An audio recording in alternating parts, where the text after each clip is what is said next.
Linda's fingers brushed dusty shelves, hunting for holiday decorations, when a buttery leather notebook tumbled into her hands. Mom's recipes and rants, scrawled in her own handwriting, from 2003, when jam-stained pages held more than blueberry preserves. Now 50, her Toronto condo echoed with silence, kids gone, husband golfing. She snorted a recipe titled Divorce Pie, add extra whiskey. That night, she Googled journaling for sad old birds, found a virtual circle called ink and belonged. Linda's fingers brushed dusty shelves, hunting for holiday decorations when she unearthed that old leather notebook, cracked spine, edges softened by years tucked beneath sweaters in her daughter's closet. 50 years of living, and here she was, knees protesting against hardwood floors, staring blank pages that seemed to echo her quiet condo. Toronto's winter light slanted through frost-laced windows, painting her reflection ghostly against glass. She'd laughed off friends' suggestions to join their book clubs or pickleball leagues, pickle what, but this notebook, its scent of vanilla and faint coffee stains, whispered of slow morning scribbling grocery lists while her kid doodled rainbows in margins. Now those margins were empty. A clumsy step sent her slipper skidding on a rogue Lego, how'd that survive purge, and she snorted. Fine, universe. She'd try. That evening, curled under a Raptors throw blanket, Linda hesitantly penned 3 lines about way her neighborhood's community center smelled like cedar and lemon cleaner, how she missed volunteering there, handing out mittens to new immigrants while her daughter practiced piano upstairs. Then her laptop pinged. A virtual journaling circle, lit by faces of women from Texas to Tasmania, all wrestling with their own quiet transitions. Week after week, Linda's notebook filled with wry observations. Why did her postmenopausal skin rebel against moisturizer like a teenager, and tender confessions? Leather grew supple again under her hands, just as she did, stitching together past and present with ink. By spring, she'd turned a page on grief, planting pansies in window boxes, tiny rebellions against Toronto's fickle weather. Her deepest fear, that she'd become a museum of motherhood, faded like old glue in a scrapbook. Life wasn't a shelf to dust. It was a sentence waiting. Linda's fingers brushed dusty shelves, hunting for holiday decorations when a worn leather notebook tumbled out. Its cracked spine whispered stories, grocery lists from soccer mom days, half-finished poems scribbled during ballet recitals. She cracked it open, releasing a whiff of bergamot and nostalgia. 50 years old, with kids off building lives in Vancouver and Berlin, she'd been drowning in quiet. But this notebook, it felt like a life raft. That evening, she Googled journaling for beginners and stumbled on a virtual circle hosted by a Toronto community center. Why not? She logged in, expecting granola vibes, but found a rainbow of women, some in headscarves, others in blazers, all typing or scribbling like their lives depended on it. Facilitator, a silver-haired dynamo named Marjorie, shared how she'd turned grief into grace after losing her bakery. Words stitch us back together, she'd said, and she felt something flicker. First entries were clumsy. Drank tea. Missed Kyle's laugh. But Marjorie nudged her to dig deeper. What's under sadness? Creator wrote about reclaiming her old art studio, one she'd turned into a nursery decades ago. She painted walls sunflower yellow, bought mismatched thrift store mugs. Notebook became a compass, guiding her toward forgotten joys. One night, she spilled chai on a page, blurring ink into a Rorschach blot. Instead of freaking out, she laughed, first real chuckle in months, and turned stain into a doodle of her cat wearing a top hat. Progress wasn't linear, but it was lit. By spring, Linda hosted her own hybrid journaling group community center, blending virtual and in-person sessions. Newbies arrived clutching notebooks, eyes wide with hope. She'd wink, pass around her leather-bound talisman, and say, "Your turn." Empty nest. More like open sky. Linda's fingers brushed dusty shelves, hunting for holiday decorations when she unearthed an old leather notebook, its spine cracked like her resolve. 50 years old and suddenly alone in a too-quiet Toronto condo, she'd been drowning in silence since her youngest left for university.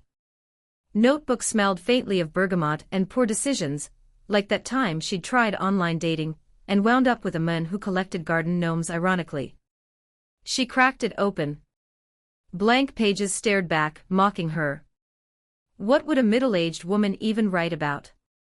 Grocery lists. Existential dread. But something about its weight felt right, solid, like a promise. That night, she lit a vanilla candle, because clichés were her brand now, and scribbled 3 words, "Today sucked less." Progress wasn't linear. Some entries were just doodles of her cat wearing a tiny crown. Others spilled over with messy truths: how she missed chaos of packed lunches and lost permission slips, how community center yoga classes made her feel like a pretzel with trust issues. Then she stumbled upon a virtual journaling circle, a ragtag group of women who typed their lives onto screens from Kansas to Kyoto. They shared stories of reinvention, of burnt casseroles and second acts. Linda's skepticism melted faster than a Tim Hortons double-double left in sun. Weeks passed. Her notebook became a battleground where she wrestled loneliness into submission with stubborn ink. She wrote about planting geraniums on her balcony, their stubborn blooms defying Toronto's fickle spring. About rediscovering jazz records her ex-husband had hated. Leather cover grew soft with use, a tactile reminder that healing wasn't pretty, but it was hers. One evening, she read an old entry aloud to her virtual tribe.